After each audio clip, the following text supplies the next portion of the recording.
Oh yes it is, and who knew that a few slouches could so revel in this Far East island nation? But revel we did. From food to fantasy, from biking to boating, from museums to modernity, from tall towers to majestic mountains, and from teas to temples, and yes, Jewish temples too, we were completely taken by all that Taiwan had to offer. So join us on our journey to Taiwan.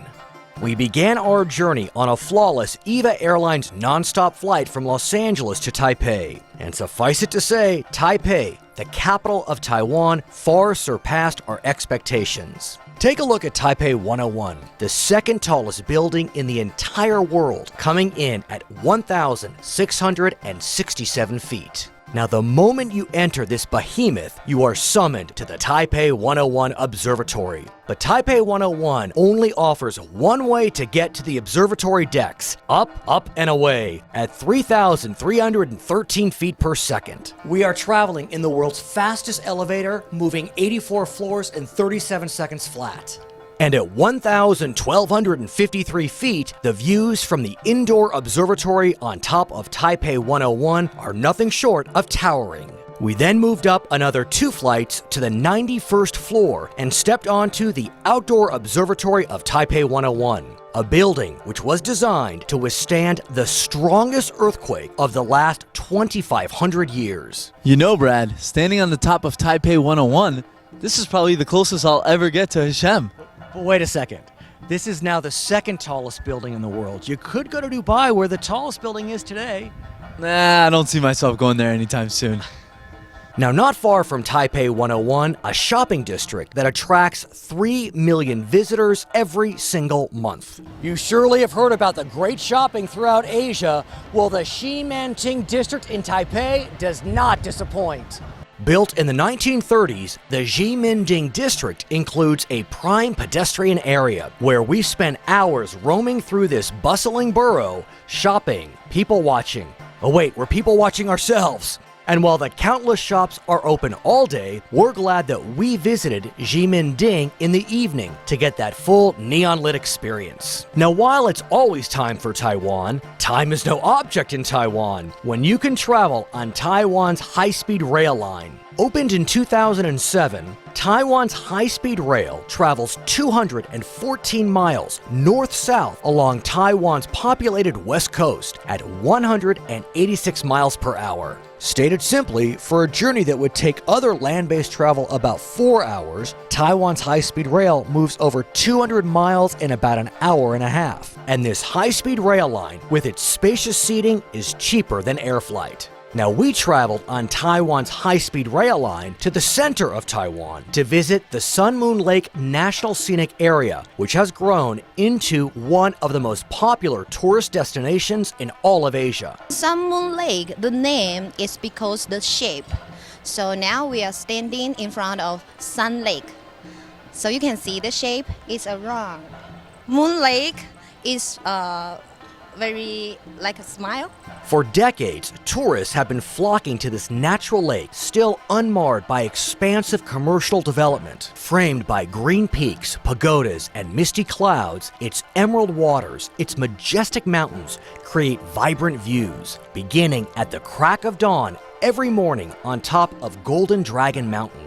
Because of this mountain's unique geographic location and relatively low elevation above Sun Moon Lake, a sea of clouds creates a spectacular sunrise that attracts a torrent of tourists and flurry of photographers to the mountain peak. What a way to start the day and at a destination that offers so much. There is a gondola, cable car. Offering an eye-popping panoramic view of Sun Moon Lake. Or we can take the boat around the Sun Moon Lake.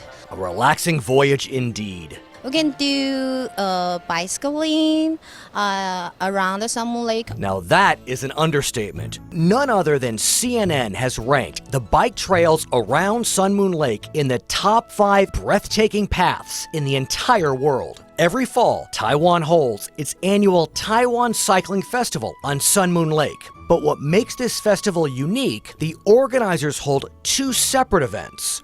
One for the competitive biker and one for families to enjoy.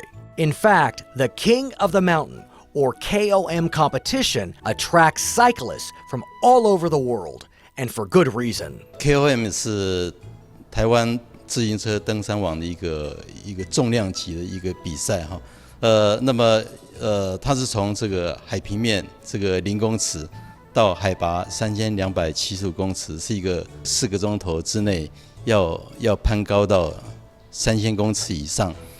但是沿途的风景非常漂亮，会让你留下这个最美好的回忆。所以在这个骑的时候，虽然觉得好像是地狱般的一个忍受，但是你完成以后，你会觉得好像你到了天堂。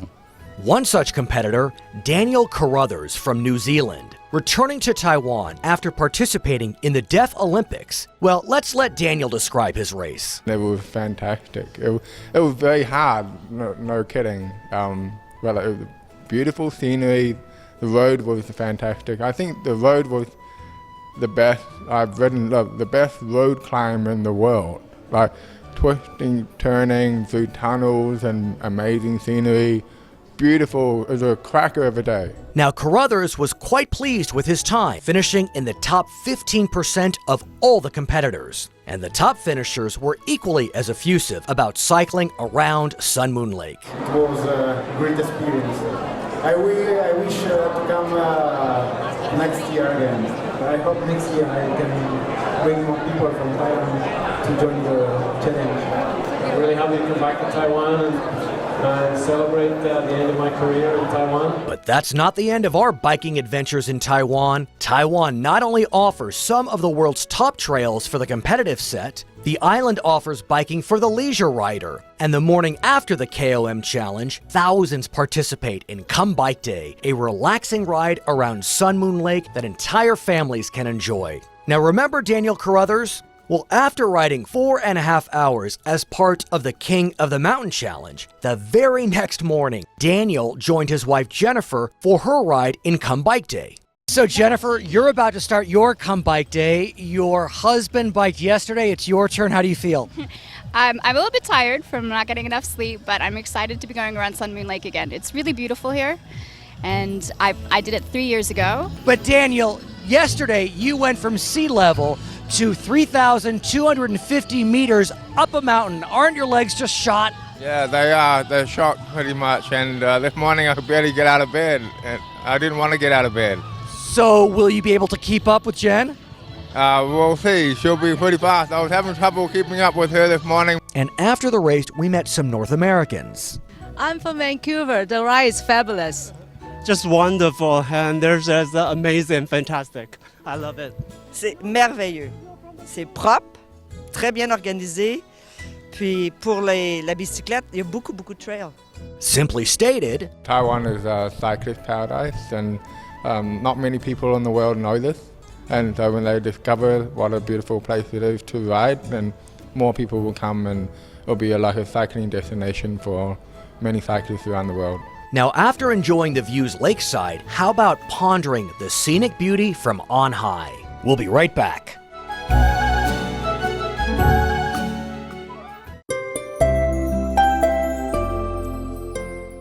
Welcome back. This is Angel 2, a member of a Taiwanese Aboriginal tribe. Angel transported us via another example of Taiwanese modernity, a 7-minute grand gondola ride to the mountaintops above Sun Moon Lake. These cable cars reach heights of 325 feet off the ground. Now, once exiting the cable car, be prepared for transport into an earlier time in Taiwan's history. The Formosan Aboriginal Cultural Village offers its guests entertaining and educational depictions of the indigenous peoples of the island. So there are 14 original Taiwanese Aboriginal tribes. At the theme park, you represent 10. We're going into one of them, and it's the Taiwan tribe, not your tribe. We're going to visit your tribe soon. Tell us about the Taiwan tribe. Taiwan tribe, their living area is in southeastern part of Taiwan.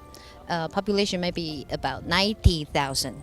Their society system is based on nobility. So they have king, we say chief, and their living area is very deep inside the mountains. So we can see their traditional house structure is made by the stone. Let's go. So, Angel, we're inside the chieftain's home, but our first question is, why did we have to duck so low to get in? Because why we have to do this? We have to lower down our head to show the respect to this family.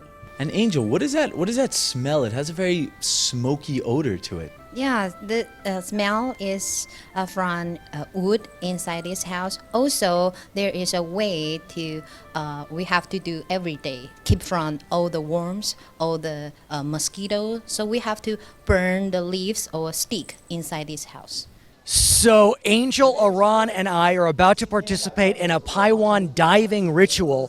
What will happen is that three of us will get together, we'll make a joint wish together, then the priest will come in, he'll throw the ball in the air, and then we hope that one of our sticks catches this ball, and if it does, our wish will come true.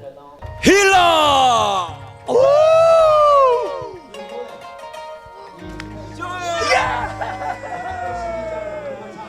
And after learning about the Taiwan tribe, Angel took us to learn about her native tribe. So Angel, you must be very proud. We're about to enter your native village, the Lukai village. It's hard to say in the Taiwanese dialect, but tell us more about your tribe. The Kai tribe, which is living in southern part of Taiwan, population now is 11,000. In my tribe, there is some traditional ritual ceremony. So Angel, we're about to participate in an ancient traditional Lukai ritual. Tell us about it.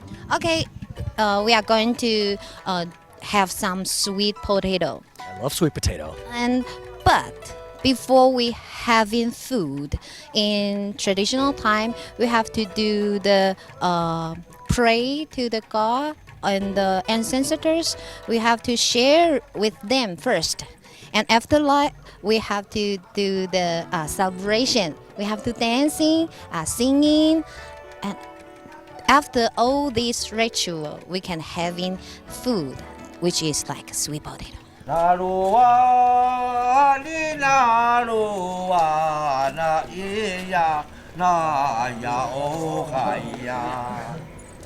La chi lo wa lo ma de he ya he o yi la lo yi ya na ya o la chi ni lo. It's kind of like the hora. Okay. I love sweet potato.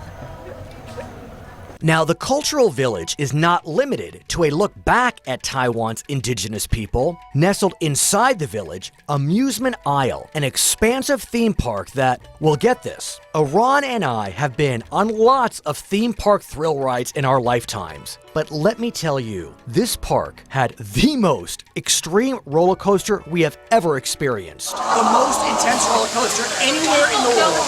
But the Maya adventure was not all. Next, we strapped ourselves into the park's gyro drop, a 280-foot free fall that, while scary, provided us with a beautiful view, disturbing drop. Yes, the most vibrant views of central Taiwan's countryside. But we were not done with vibrant views. How about a relaxing ride on the sun side of Sun Moon Lake? In the middle of Sun Lake, a small island that holds special significance to some of Taiwan's native inhabitants. Now, in the last decade, it was decided that people could no longer walk on Lalu Island because it is considered holy or sacred to the Sao tribe, and out of respect to the tribe, there are no visitors. Also, beautiful pagodas and Buddhist temples in the mountains off Sun Lake. And behind us is Wenwu Buddhist Temple off Sun Moon Lake, which we'll be visiting when we come back.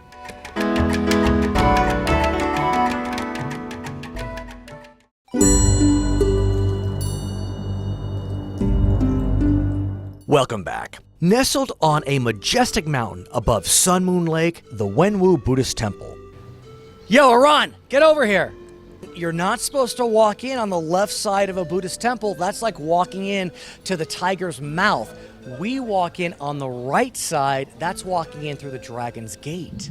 Good thing you told me. Walking through this towering temple, we stumbled upon a symbol that looked eerily similar to the Nazi swastika. Upon further inspection, we noticed that this swastika did not tilt like the Germans, and were ultimately informed that the Buddhists have used this symbol to signify auspiciousness and good fortune for centuries.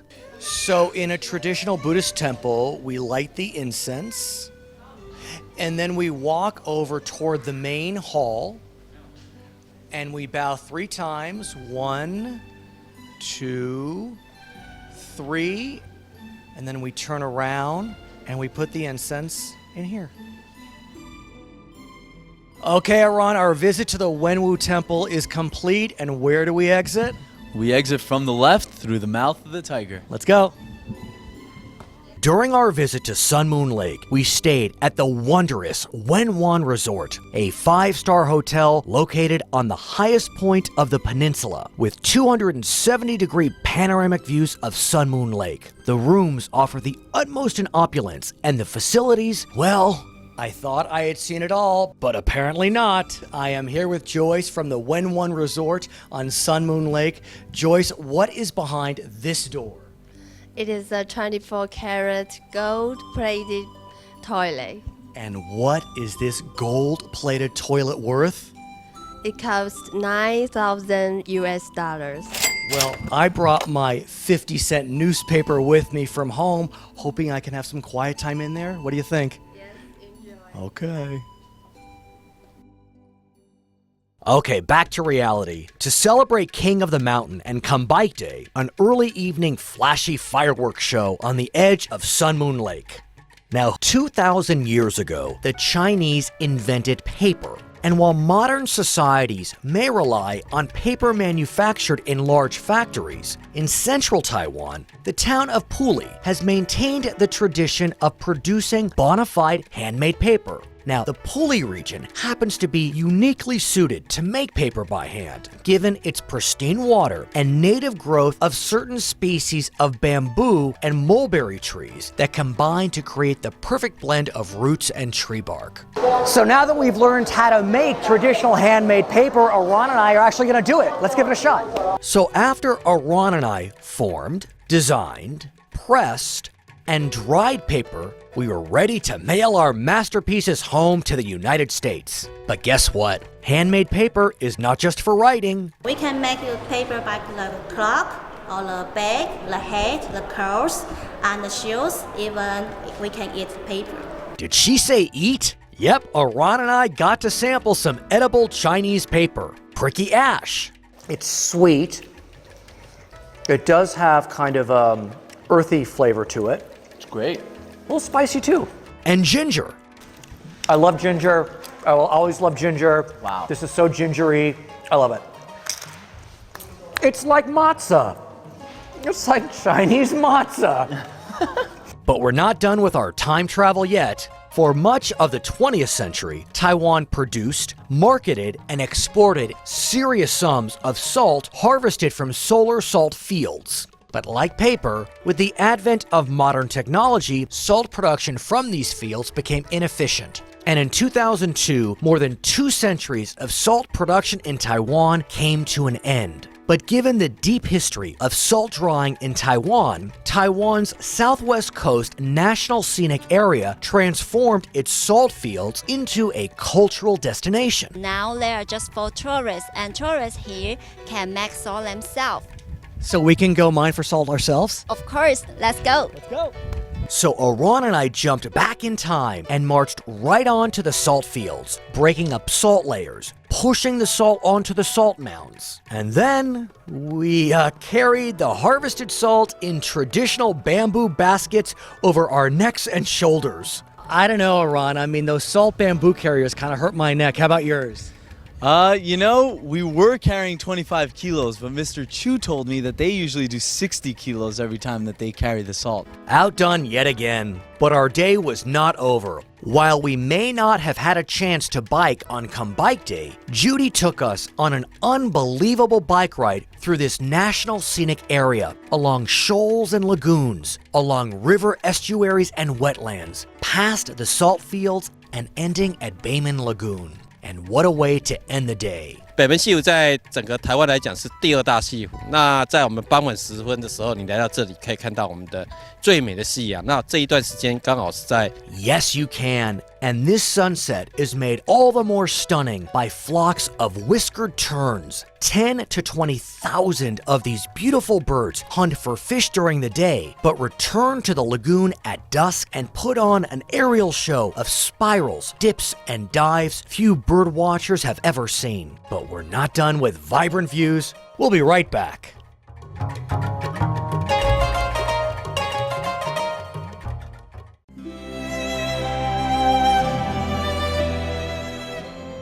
Welcome back. Traveling through Taiwan, we were constantly treated to spectacular scenery. We are at the tip of Longdong Bay, which means Dragon Cave Bay in English, and on this side you will see the East China Sea. On this side, the Pacific Ocean.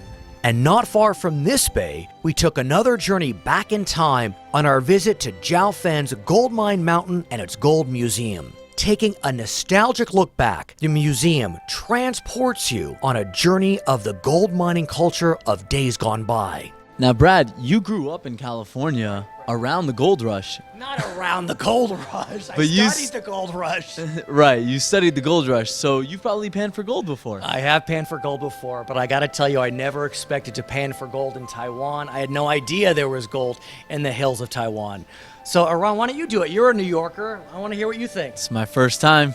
But this museum does not focus exclusively on the past. This gold brick is 220 kilograms, which is 484 pounds, which is worth 12 million US dollars. Now that is a lot of gold. It's the treasure of the museum. By the time it was made, it was the biggest brick in the whole world. Currently, this gold brick is the second biggest in the world, but no matter. Now, not far from the Gold Museum, nestled inside Gold Mountain, rests Jiaofen, whose covered downtown district was built right into this coastal mountain. And at the end of this one-of-a-kind commercial center, the historic Ame Tea House. There, we quickly learned about the social significance of tea in Taiwan. The Taiwanese people, the Chinese people, they like to sit down and have a tea and enjoying the tea and keep talking slowly and watching the nice view. And what a wonderful way to relax, sipping tea while enjoying the vistas of Gold Mountain. On this day, we tried High Mountain Green Oolong Tea. But first, when you have the tea, you should have something to eat before. So we noshed on peanuts, sweet and sour plums, and green pea cakes. I like the flakiness of it. Feels like halva. It feels like halva, which is an Israeli candy. That's right, it does. Now, in America, people will add sugar or sweeteners to tea. I wish you could see his eyes. They just went up oh so slightly, and I knew that it was a complete shanda or shame. It was blasphemous. I even suggested as such. Okay, let's just let this one slide. It's tea time. Very, very good. Very delicate and minty. So what makes tea from Taiwan so tasty? Well, due to the island nation's fertile soil, mild climate, and suitable rainfall, Taiwan is able to grow some of the most well-crafted teas around the globe. And we had the opportunity to learn just how that tea is produced from start to finish. At the Hugo Assam Tea Farm in central Taiwan, we hiked up a surprisingly small mountain to the tea groves. 这个叫做茶树，这个茶树的品种它叫台茶18号。台茶18号它最特别的，第二个，它做好的茶，它泡出来，它有一个肉桂薄荷香。Well, we couldn't take Steve's word for it. We had to go back to finish the tea ourselves. So once the tea leaves are harvested and wilted, the rolling process begins. And once the kneading is done, the tea is placed on trays and prepared for drying in an oven. How long will it be in here? About 30 minutes. 30? Yeah. 30 minutes in this oven. We'll see what happens when we're done. 30 minutes later, the tea is dried and ready for packaging. And of course, we had to take the time to taste the fruits of our labor at the Hugo Assam Tea Farm. I like this one. Yeah, it's got a very smooth finish, if I may say. Now, Hugo Assam was not our last stop on our tea tasting tour of Taiwan. In Taipei, we visited Wang Tea, a family business in operation since 1890, and we learned that in the early days, like back to about 40 or 50 years ago, like the tea shop is like the information center, so people can change their information right here. So the boss of the tea shop has more, gossip. the owner of the tea shop was basically the local yenta. Yeah. Do you know what that means, yenta? That's true. And Jason Wen, the great-grandson of the yenta, I mean the founder, gave us quite a lesson on the several types of teas. So green tea is really light, just a little bit sweet. Then comes to oolong tea. The aftertaste is better than the baozhong tea. That has the fruity flavor, oriental beauty. That smells really like black tea and tastes sweeter than the black tea. And black tea is a little bit bitter and it has more astringent in that. And of course, we couldn't leave Jason's establishment without trying some of his signature tea. And on this day, Jason offered us his special, unique blend of Pushang tea. Ancient Chinese secret. I just keep the secret. And Jason also provided us with some words of wisdom about the proper way to consume Chinese or Taiwanese tea. It's feature, and that has the sweetness and has flora. So if we add the sugar, add the milk, that would just cover the taste. That would be a waste. So now that's 2 Taiwanese tea experts that say no sugar in tea. Okay, we got it. So, hungry for some Chinese food? We'll stand by. We'll be right back.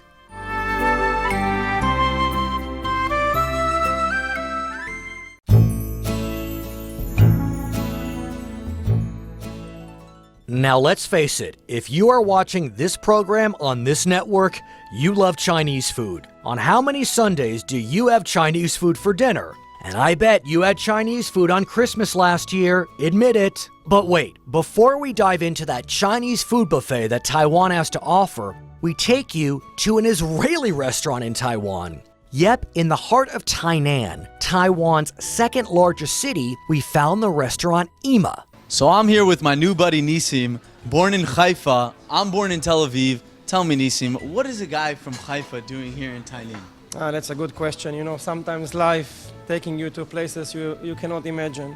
When I arrived to Taiwan the first time, I knew I'm not going to leave this place. I just knew it. Like, people are wonderful here. People are so friendly. And especially Tainan, this city you visit today, have something very magical. It's really remind us home.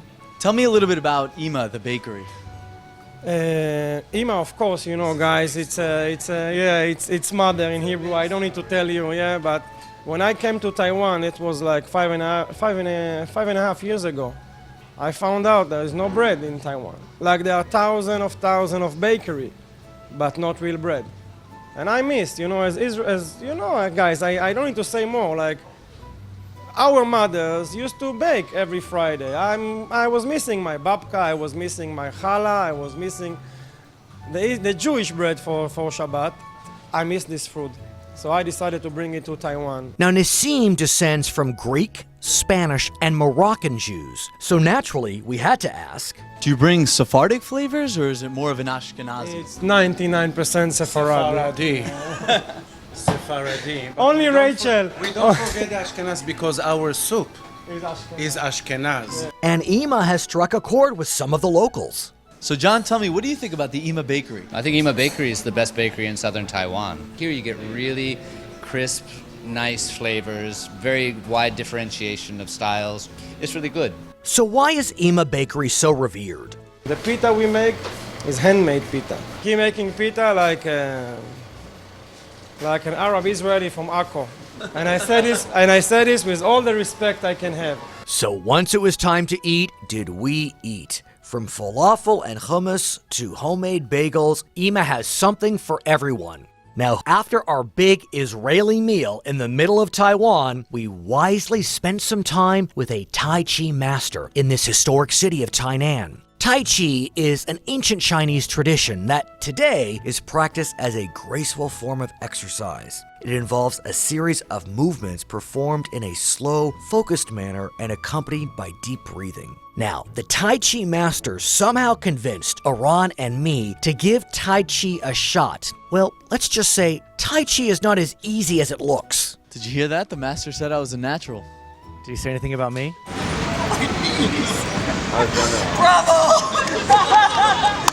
Not so much.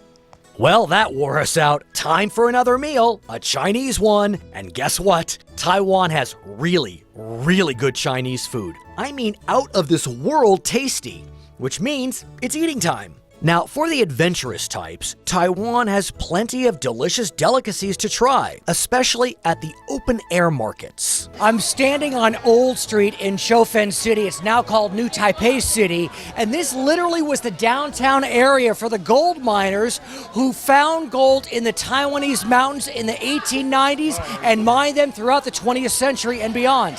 Iran, you're Israeli, you've lived in Tel Aviv, you've lived in that country. Tell me this street does not remind you of the old city in Jerusalem, just with Asian characters. 100%, but honestly, this place is happening. It's a lot of things going on, a lot of people. Exactly, such as those delicious delicacies I was talking about. I'll try anything. I have no idea what this is. It's some type of nut. I do know this is wasabi flavored peanut. See, the wasabi coats the peanut? I love wasabi, I love peanuts. Really good. This is a charcoal covered peanut. I don't know how they cover a peanut with charcoal, but tastes great.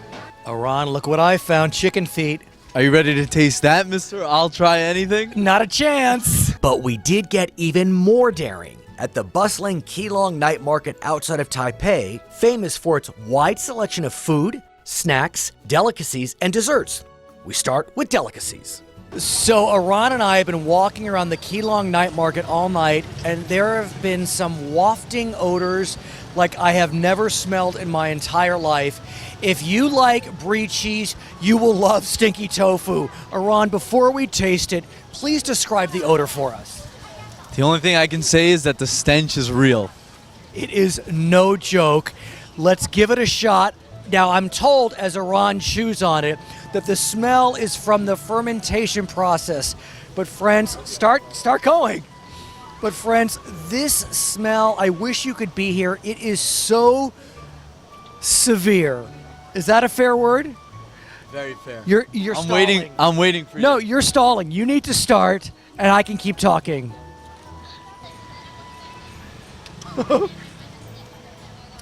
Well, they say the stinkier the tofu, the better the taste. And this is some stinky tofu. I will say, once you get it in the mouth and past the nose, There it is. the taste is very, very good. Okay, after the stinky tofu, time for dessert. I love all things peanut butter. I love shaved ice. And here in Taiwan, they have peanut butter shaved ice. What more could I ask for? It's perfect. Now, back in Taipei, we went to what I think have to be classified as some of the most appetizing eateries in all of Taiwan. Let's start with Ding Tai Fung, which has been ranked among the top 10 restaurants in the world. And if you love Chinese dumplings, and I know you do, you must visit Din Tai Fung. You must! And you must eat dumplings the proper way if you really, truly want to enjoy the many different flavors offered in these pockets of pablum. The best ratio for dumplings, we suggest 1 ratio of soy sauce, 3 ratio of vinegar. And then we will put the soy sauce first. And you're putting it on ginger, is that right? Yes, on ginger. So we use the chopstick to pick on the tip of the dumplings. And then you can see, while you're doing this, you can see the juices inside. Yes. And we put on the spoon and use the chopstick to poke the hole, let the broth come out. This is brilliant. This is absolutely brilliant. Yes, because it's really hot. Yes. And then, Brad, can you help me to take a sip of the broth?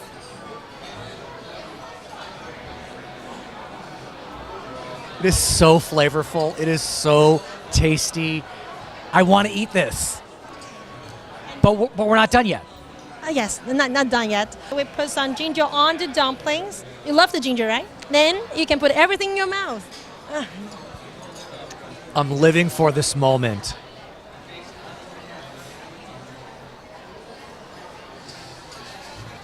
I've died and gone to heaven. So what's their trick? Well, after suiting up, Karen took Iran into the kitchen for a little sneak peek, where we witnessed each step of the process, from rolling, to filling, to pinching, to steaming. So what's the secret recipe? What makes these dumplings so special? Because our dumpling skin is very thin, and the filling is very juicy. And the most difficult part, of course, that they measure every step while they're doing this. And as if that meal did not spoil us enough, we enjoyed a brunch like none other at the Grand Hotel of Taipei. And who amongst us does not enjoy brunch? We ate dumplings, and talk about dessert, forget about it. I know how much you're loving your green tea, so I first got us this green tea layer cake. Give it a shot. I don't think I'm gonna save you any. But the Grand Hotel is known for much more than its delicious buffet. In addition to its award-winning architecture, throughout the decades, the Grand Hotel has been a witness to history. And this very desk was used by President Chiang Kai-shek when he traveled to the south of Taiwan and stayed at the Grand Hotel in Kaohsiung. So Janet, we are in one of the basements at the Grand Hotel, and behind me is a slide. Clearly, it's not a slide at a pool. It's in a basement. So why is it that there is this slide in a basement at the Grand Hotel? For Chiang Kai-shek and all the VIP guests, they can when they have some danger, they can use this slide to very quickly to go out of the hotel and go to outside to the end of the slide is the park. So in other words, if there was an attack from China on Taiwan, the guests would get on this slide down about 60 feet and escape into the park. And not surprisingly, Taipei is filled with other historical sites and magnificent museums that students of Asia will surely appreciate, such as the Memorial Hall honoring Dr. Sun Yat-sen, where we viewed the changing of the guard. And at the National Palace Museum in Taipei, we gazed at some of the most priceless artifacts in Chinese history. The oldest item in the museum would be earrings made of jade. It could be dates back to, I would say, 7,000 years ago. Now, how about this? The museum sent 2 small cups from the 1400s to the U.S. to commemorate the 500th anniversary of the Christopher Columbus voyage. For one couple, a pair, 2 chicken cups, the insurance price would be $3.8 million US. But how did Taiwan come to house the finest of Chinese art and artifacts rather than mainland China? And in 1949, when Chiang Kai-shek was defeated by Mao Zedong when he came to Taiwan, he brought the best part of the whole imperial collection, around 4,000 boxes, over 600,000 items. And the museum's most popular piece, the jade cabbage, dating from the 19th century. Many visitors describe the cabbage in our museums as Mona Lisa. Now, for students of the 20th century, you won't want to miss the National Chiang Kai-shek Memorial Park. Also in Taipei, its hall includes some artifacts that will surely send you back to the Cold War era. And it's punctuated by a towering bronze statue of Chiang Kai-shek, one of the world's most enduring political leaders of the 20th century. Now, you've already met Nassim, so you know that Taiwan has some Jewish presence. Well, when we come back, you will surely be amazed by the tribute one Taiwanese community has paid to the Jewish people. We'll be right back.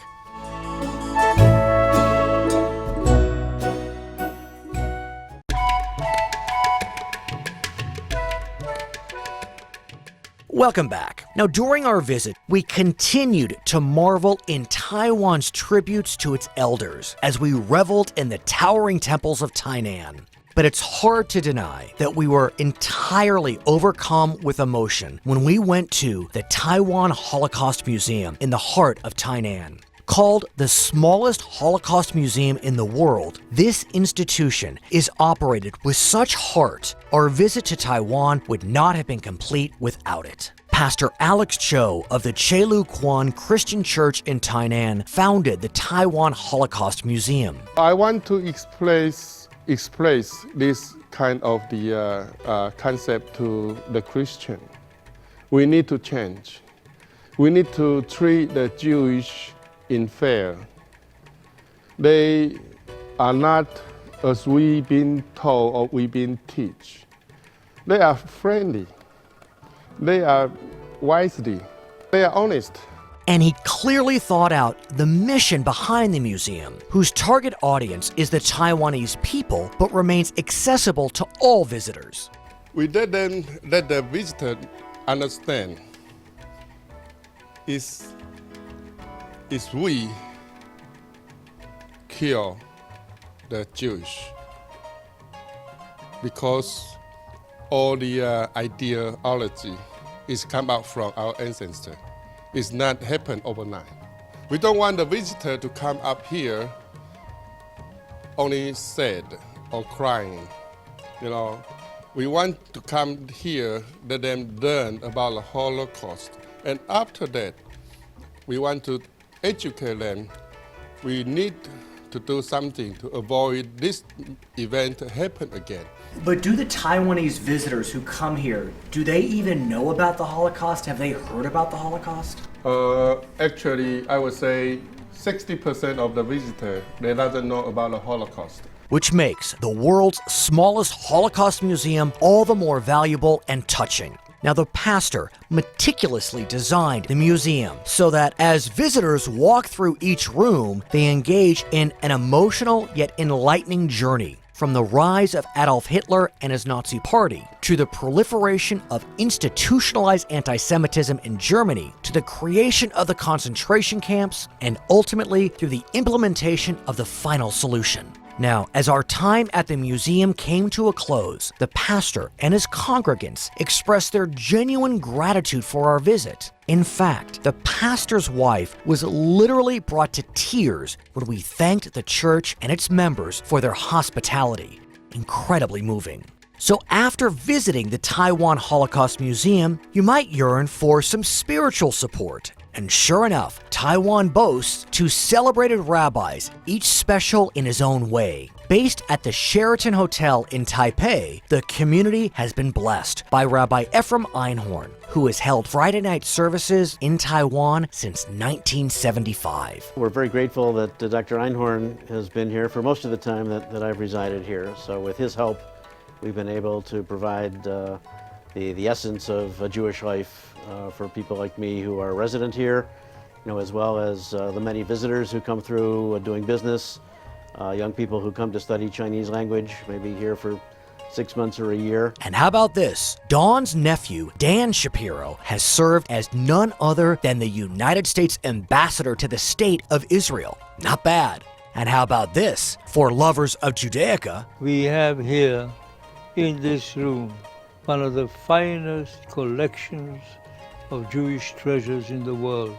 This tome, a Yom Kippur prayer book from Vienna, dated 1793. Or this Talmud from the Ukraine, dated 1814. Or arguably the most magnificent masterpiece in the rabbi's collection, a Barcelona Haggadah which predates the Spanish Inquisition of 1492. Now, a few years back, the Chabad movement brought a rabbi and his young family to Taiwan. Salam from Taiwan. Yes, Taiwan, a country of 23 million, may only have 400 Jews living in it. Still, although we have a small community, but it's a very unique community, which makes it very, very special.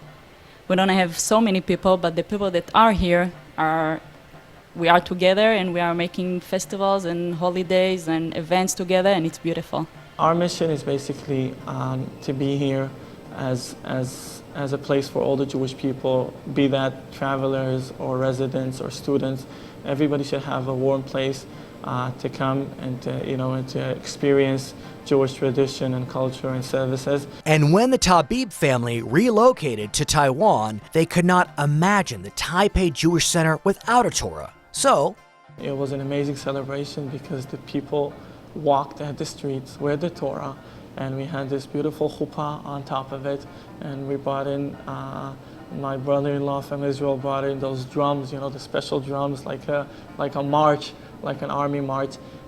It was definitely an event that will remain in our memory. as will our trip to Taiwan. From food to fantasy, from biking to boating, from museums to modernity, from tall towers to majestic mountains, and from tea to temples, and yes, Jewish temples too, we were completely taken by all that Taiwan had to offer. Without a doubt, It's time for Taiwan!